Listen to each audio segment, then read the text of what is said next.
आज सुबह से ही पंडित दयाशंकर बहुत बेचैन थे। उनकी समझ में नहीं आ रहा था कि कहाँ क्या गड़बड़ हो गई, भगवान की पूजा में या फिर आज के सारे यजमान दिल की जगह दिमाग से काम लेने लगे हैं, जो गत पूरे महीने से उनके पास कहीं से कोई न्योता नहीं आया। वैसे तो हर दूसरे तीसरे दिन ही नामकरण, गृह प्रवेश, सत्यनारायण की कथा या फिर सुंदर कांड के लिए उनके पास निमंत्रण आते ही रहते हैं, जिन्हें वो बड़ी खुशी खुशी मैनेज भी कर लेते हैं।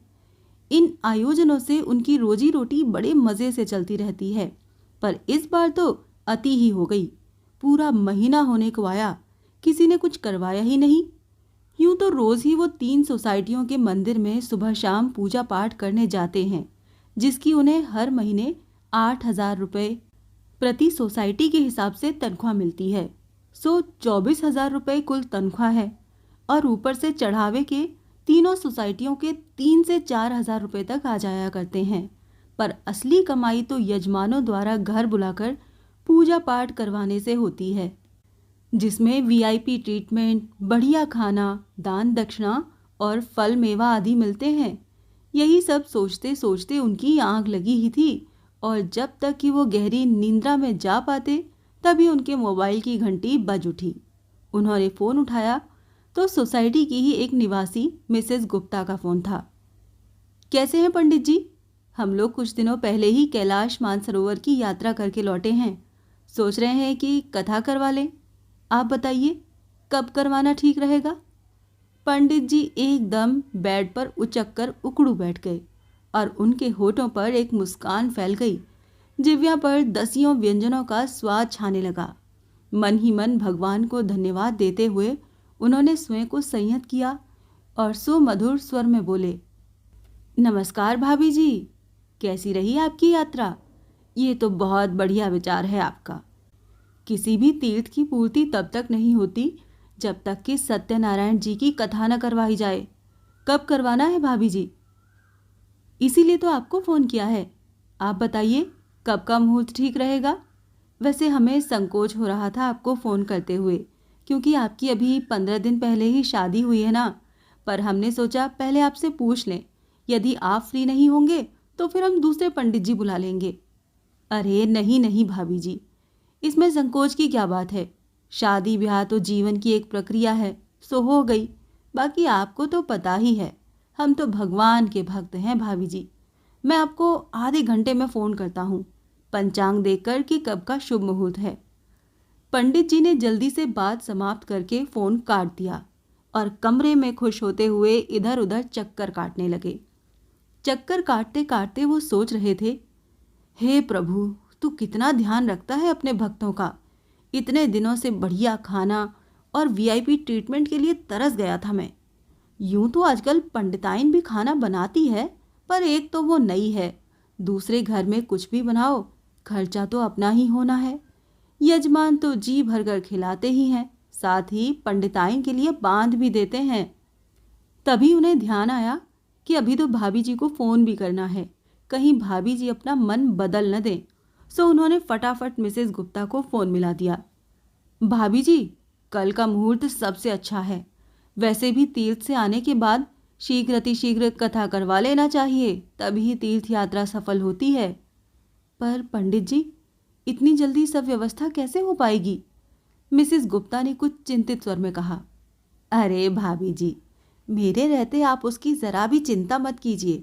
आप तो बस आदेश कीजिए, पूजा की सारी सामग्री मैं ले आऊँगा।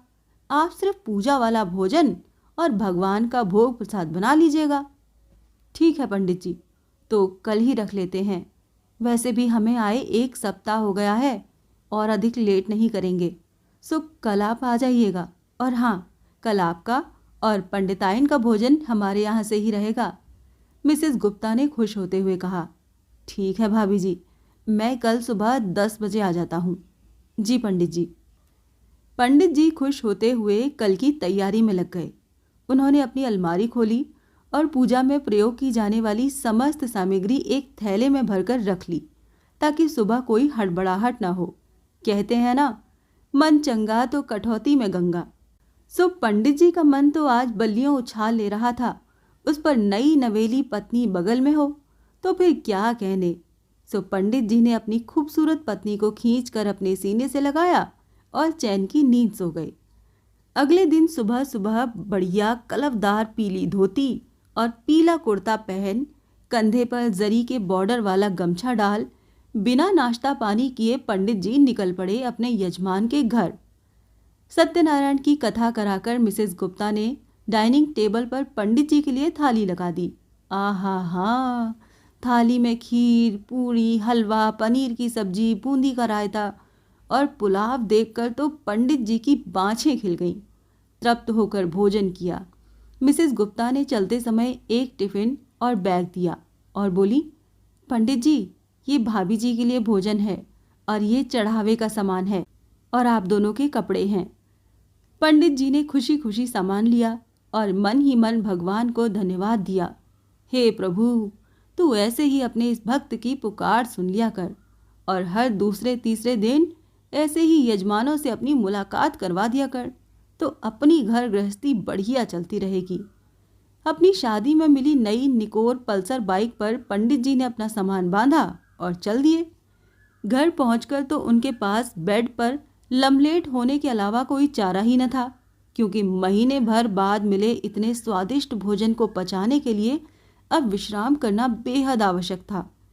जैसे ही वो बेड पर लेटे, अचानक मन बरसों पहले अपने गांव खिलचीपुर जा पहुंचा, जो मध्य प्रदेश के राजगढ़ जिले की एक तहसील थी, जहां परिवार में उनके अलावा 5 भाई बहन और थे। परिवार के मुखिया यानी उनके पिता रामचरण एक सरकारी दफ्तर में क्लर्क थे और क्लर्क की मामूली सी तनख्वाह में 5 सदस्यीय परिवार का गुजारा कर पाना परिवार के प्रत्येक सदस्य के लिए बेहद चुनौती भरा था। माँ सुरती 8वीं पास थी, पर दिमाग के मामले में वो अच्छे खासे पढ़े लिखे को भी मात दे दिया करती थी। एक दिन कमजोरी की वजह से सुरती बेहोश हो गई। जब उन्हें होश आया तो पाया कि गांव वाले उन्हें घेर कर खड़े हैं। कोई थाल में दीपक लिए उनकी पूजा कर रहा है तो कोई उनके चरण पूज रहा है। होश आने पर सुरती असहज हो उठी और सिर पर पल्ला रख कमरे की तरफ दौड़ पड़ी। तभी बाहर से आती कुछ आवाज़ें उनके कानों में पड़ी। आज गुरुवार है और सुरती भाभी पर तो वैसे ही देवी जी का हाथ है। आज तो माता जी ने सुरती के रूप में खुद दर्शन दे दिए। बोलो जय माँ भगवती की। देवी? और वो उनके रूप में देवी? उन्हें कुछ समझ तो नहीं आ रहा था, पर दिमाग बहुत तेजी से दौड़ रहा था।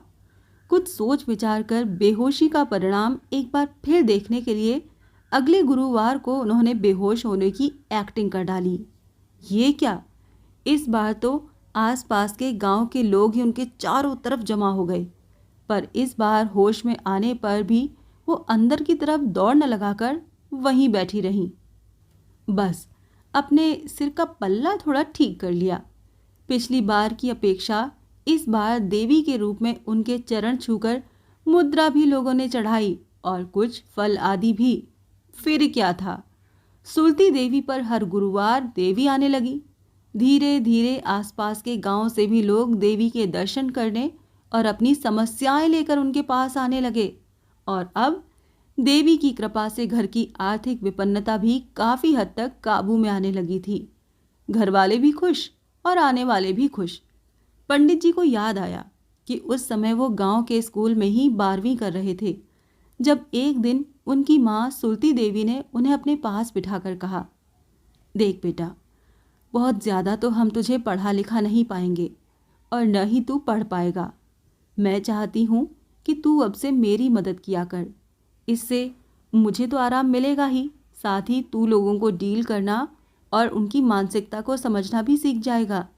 कल को कहीं नौकरी नहीं लगी तो भगवान की सेवा करके अपनी गुजर बसर तो कर लेगा।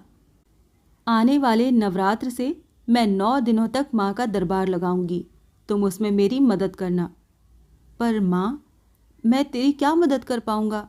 मुझे तो कुछ भी पता नहीं। तू उसकी चिंता मत कर, मैं सब बता दूंगी। ठीक है, तू जैसा कहे, कहकर वो अपने दोस्तों के साथ चले गए थे। 10 दिनों बाद जब नवरात्र का प्रथम दिन आया तो घर का नज़ारा पूरी तरह बदल चुका था। घर के बाहरी कमरे में देवी माँ की बड़ी सी मूर्ति स्थापित की गई। शाम को माँ सुलती देवी ने नहा धोकर सुर्ख लाल साड़ी धारण की और उन्हें भी गेरुए रंग का एक धोती कुर्ता पहनने को दिया और साथ में एक कटोरी में कुछ ज्वार के दाने, कमरे में सुगंधित अगरबत्ती और धूप बत्ती जला दी गई। जब भक्तजन आने लगे तो माँ ने मुख पर घूंघट डाले, पीठ तक खुले बालों को आगे किए हुए, सिर को गोलाई में घुमाते हुए कमरे में प्रवेश किया। पिताजी ने हाथ जोड़कर अम्बे मात की जय का जोर जोर से जयकारा लगाना शुरू कर दिया। पिताजी ने माँ को पकड़कर एक चौकी पर बैठा दिया। भक्तजन एक एक कर आते और माँ को अपनी समस्या बताते और माँ ज्वार के 1, 2 या 5 दाने उनके हाथ पर रख देती और वो माँ द्वारा बताए वाक्य दोहरा देते। 6 महीने में आपकी समस्या का हल हो जाएगा, या फिर रोज नहाकर देवी जी को पानी चढ़ाइए, समस्या दूर, या फिर 3 महीने तक बाल खोलकर 6 मुंह वाला दीपक जलाइए, फिर देखिए परिणाम, माता की कृपा बरसेगी, आदि आदि। इसके साथ ही वो भक्त को हाथ में बांधने के लिए कलावा और सिर पर लगाने को भभूत भी देती। इस सब को पाकर भक्त इतना अभिभूत हो जाता कि उसे लगता कि उसकी आधी समस्या तो माँ के पास आने भर से ही दूर हो गई है। इन 9 दिनों में घर में साड़ी, रुपए, फल, मेवा आदि इतने आ जाते कि आगामी नवरात्र तक घर में किसी प्रकार की कोई कमी न रहती। और इस प्रकार देवी माँ की कृपा से घर की आर्थिक विपन्नता जाती रही और भगवान की कृपा से 2-4 वर्ष में ही 2 कमरों का घर 3 मंजिला बन गया। घर के बाहरी हिस्से में भगवान का एक मंदिर बनवाया, जहाँ पर रोज ही सुबह शाम पूजा पाठ होती। साथ ही प्रति गुरुवार और नवरात्र के 9 दिन तक माँ सुलती देवी पर माँ अम्बे की कृपा बरसती और उस कृपा से हम सब चैन की जिंदगी जी पाते। पंडित जी अपने पुराने दिनों में डूबते ही जा रहे थे कि पंडिताइन शाम की चाय लेकर आ गईं।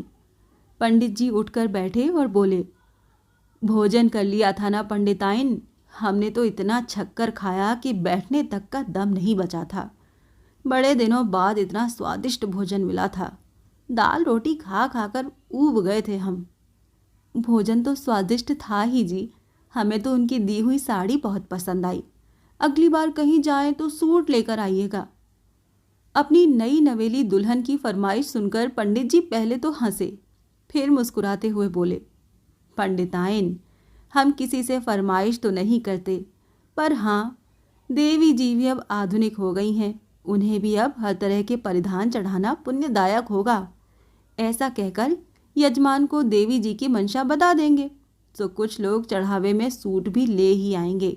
आप चिंता मत करिए, हमें अपने यजमानों को डील करना बहुत अच्छे से आता है। पंडित जी अब शाम की पूजा पाठ करने सोसाइटी के मंदिर की तरफ चल दिए। रास्ते में पंडित जी सोच रहे थे कि मई, जून, जुलाई के 3 महीने उन्हें बहुत भारी लगते हैं, क्योंकि इन दिनों में कोई विशेष पर्व नहीं होता जिससे उनकी दान दक्षिणा पर भी ग्रहण सा लग जाता है। ऊपर से गर्मी में लोग घर पर भी कार्यक्रम कम करते हैं। खैर, अब अगस्त से तो त्योहारों का सीजन शुरू हो जाएगा। बस भगवान अपनी कृपा उन पर यूं ही बनाए रखें। मंदिर में नित्य प्रति की पूजा करके वो कुछ देर मंदिर में ही बैठते थे, सो आज भी बैठ गए। मन फिर से पुराने दिनों में जा पहुंचा। कॉलेज की पढ़ाई करने वो खिलचीपुर से उज्जैन आ गए थे।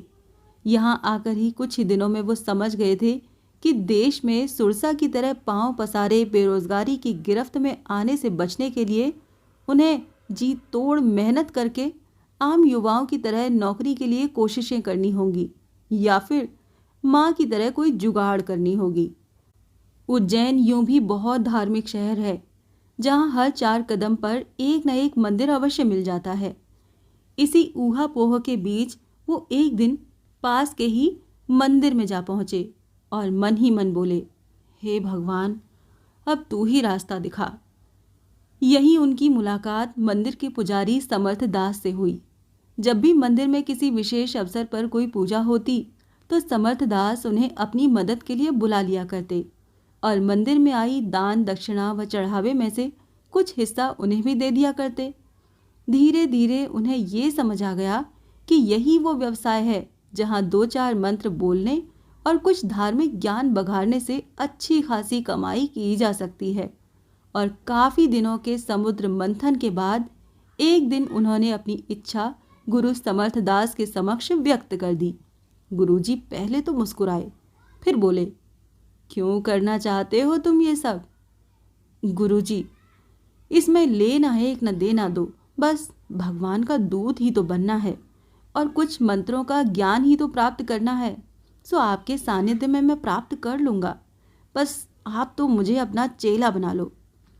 पंडित जी ने कहा तो समर्थदास जी बोले, ठीक है, आज से तुम हर पूजा में मेरा साथ दिया करो, धीरे धीरे सब सीख जाओगे। उन्हें अच्छी तरह याद है, शुरू शुरू में जब एक बार वो पंडित समर्थदास के साथ एक विवाह करवाने गए तो मंत्र ही भूल गए। वो तो भला हो समर्थदास का जो उन्होंने तुरंत स्थिति को संभाल लिया। वापस आकर जब समर्थदास को उन्होंने मंत्र भूल जाने की अपनी व्यथा बताई तो वो बोले, ऐसा कभी हो जाए तो रुकने की जगह लगातार मंत्र बोलते रहो।